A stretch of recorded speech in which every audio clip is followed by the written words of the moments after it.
Abulfati mun gani muna godewa. Wayo ashe lallai rayuwa tana canzawa, ya Abulfati mun gani muna godewa.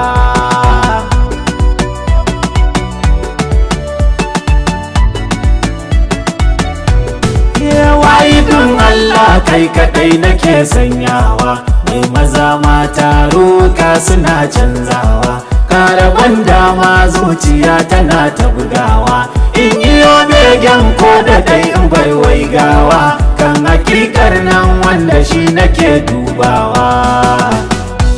Rayuwa ya Abulfati, Rabbi salli ala Mustafa masoyin gaske, saboda Adnani na sani kana yi take, sada yayaye shurafa'u karshen haske, mai gidan girma Fatima a samun silke, zan yabo gundan naki mai shiri da fitarwa. Shi lallai rayuwa tana canzawa, ya Abulfati mun gani muna gode. Kai muleka fas shugaban yana can baba, Shehu Tijani zancen ka na sanya a gaba, Gausu Barhama Kaulahi kadai na zaba, na cire hula daf gidan da ba a zamba, ja muje baban ikili makai karawa, kai gyara.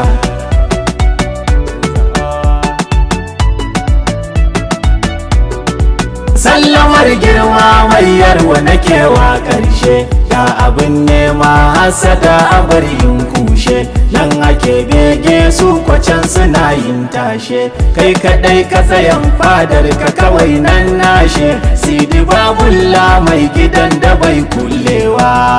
Shi lallai rayuwa tana canzawa, Abulfati mun gani muna godewa. Ka hadan san mai Fadima tana yin baba, ita ce ta faɗa ɗanta ne a bari yin zamba, kyautukar da suka yi Fadima ta ce ta karba, shi kwa Maulana sai ya sa gudu guji baba, na ɓoyewa mun rike ka ba canzawa.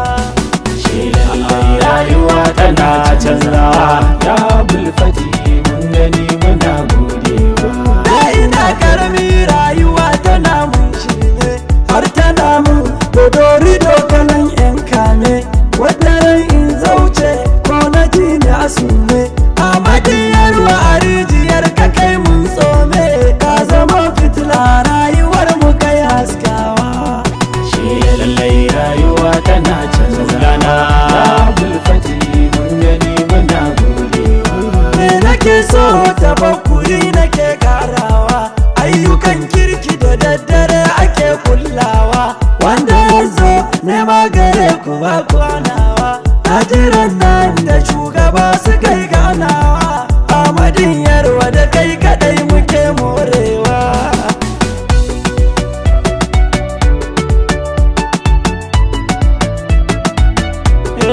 Na tuno kaula lokacin zuwan shehina, Ali ya ga Ali na faɗa cikin baitina, Gausu Barhama yayi kiran dukan ikiwana, waka neman ɗan Fatima hakikar suna, duk ku zo mu tafi ni da ku mu yo lekawa. Shi lallai rayuwa tana canzawa, ya Abulfati mun gani muna gode. Ko da suka zo mai yarwa ne kadai ke zaune, Ahmadun ahadun hankali kuce mimunne, yayi canzawar asali yana nan zaune, su ko sai ta ido sun shiru kawai shi din ne, tunda Gausi ne ya kira fa babu musawa. Shi lallai rayuwa tana canzawa, ya Abulfati mun gani muna gode. Sanda sai da ta togare batun nasabar nan, sai ya ce Fatima ajiye batun sigar nan, na taho aiki ne na kudubi Gausin nan, sai ya ce je kiki tara nasabar shi kenan, da ta shi ne ba za a san da wane ne ba. Shi lallai rayuwa tana canzawa, ya Abulfati mun gani muna godewa. Ya Abulfati rayuwar mu ka ya haɗawa, na gode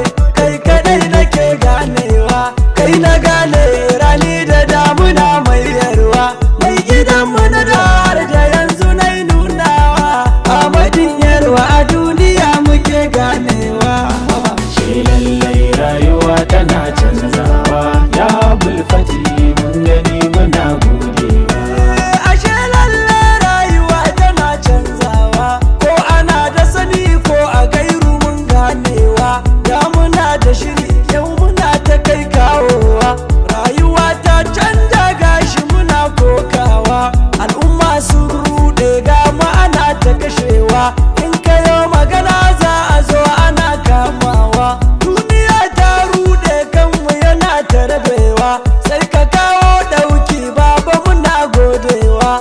Ayyukan kirki da yawan mu muna watsarwa, ga wasu na godewa ga wasu na kokawa. In ka so ka tsaya ga wayansu na juyawa. Shi lallai rayuwa tana canzawa ya bulfati mun gani muna godewa. To ashe soyayya kadai ake dubawa, gaskiya ɗaya ce ta yi halin ta ba kaucewa. Dan gidan wane da wane duk ayo jefarwa, kama soyayya din na fi kanai kerewa. Dan fitowa ji da gaskiya yake sakawa.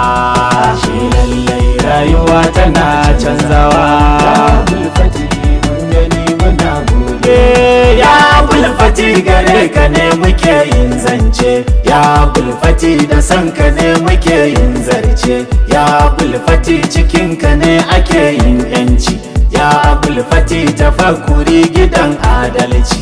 Ya bulfati kana ta bibiyar aikina, ya bulfati kana ta kwata mini hakina. Ni banda komai san ka ne yake saita ni, kuma banda kowa banda kai jinin adnani. Ga sunan sun yi carin gume ni ka saya ni, sai ta karyawa mai yarwa kana dora ni. Tare dukkan mai son ka